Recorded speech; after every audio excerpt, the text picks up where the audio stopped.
రాయలసీమ జిల్లాలకు నీరు అందించిన అపర భగీరథుడు సీఎం చంద్రబాబు అని ఎమ్మెల్యే బీవీ జయనాగేశ్వరరెడ్డి కొనియాడారు.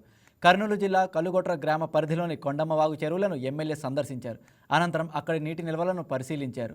రాయలసీమ అంటే ఒకప్పుడు కరువు ప్రాంతమని, కానీ ఇప్పుడు జలకలతో ఉట్టిపడుతున్న ప్రాంతమని అన్నారు. సీఎం చంద్రబాబు దూరదృష్టితో నిర్మించిన ప్రాజెక్టులు నేడు రాయలసీమ రైతాంగానికి వరప్రదాయినిగా మారాయని ఎమ్మెల్యే బీవీ జయనాగేశ్వరరెడ్డి తెలిపారు.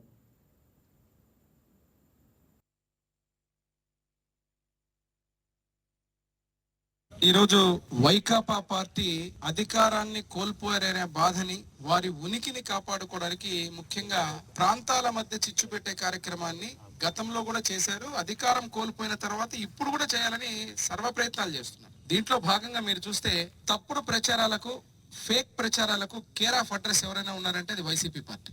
ఈ రోజు పోతిరెడ్డిపాడు దగ్గర పోయి రాయలసీమ లిఫ్ట్ ఇరిగేషన్ ఆ యొక్క ప్రాజెక్ట్ ని ఆపారు. ఆ ప్రాజెక్ట్ ఆపడం వల్ల తీవ్రమైన నష్టం జరుగుతోందని చెప్పి ఊకదంపుడు ఉపన్యాసాలు, తప్పుడు ప్రచారాలు చేస్తున్నారు. మొట్టమొదటిగా మీకు నేను గతంలో కూడా చెప్పాను, ఈ రోజు రాయలసీమ పేరు పెట్టినటువంటి ఆ ప్రాజెక్టులో మా కర్నూలు జిల్లా, అనంతపురం జిల్లా ఉందా లేదా? ఒక్క బొట్టు గాని, ఒక్క చుక్క గాని నీళ్లు ఈ యొక్క ప్రాంతాలకు, ఈ జిల్లాలకు ఆ రాయలసీమ లిఫ్ట్ ఇరిగేషన్ ద్వారా వచ్చే ప్రసక్తే లేదు. మరి అటువంటి దానికి మీరు రాయలసీమ పేరు పెట్టి ఈ రోజు మళ్ళీ డ్రామాలు ఆడుతున్నారు. ఒకటి, నేను మొన్న ప్రెస్ మీట్ లో కూడా చెప్పడం జరిగింది, ప్రత్యేకంగా ఈ యొక్క ప్రాజెక్ట్ ని ఎన్జిటి ద్వారా పక్క రాష్ట్రం అడ్డుకునే విధంగా, కక్కే విధంగా మీరు మాట్లాడుతున్న దానికి మొట్టమొదటిగా నేను ఆ రోజు చెప్పిన మాట మళ్ళీ ఈ రోజు చెప్తున్నా. మనం కూటమి ప్రభుత్వం అధికారంలోకి వచ్చిన తర్వాత మీరు నాశనం చేసిన ఆ ప్రాజెక్టుని మళ్ళీ కొనసాగించడం జరిగింది.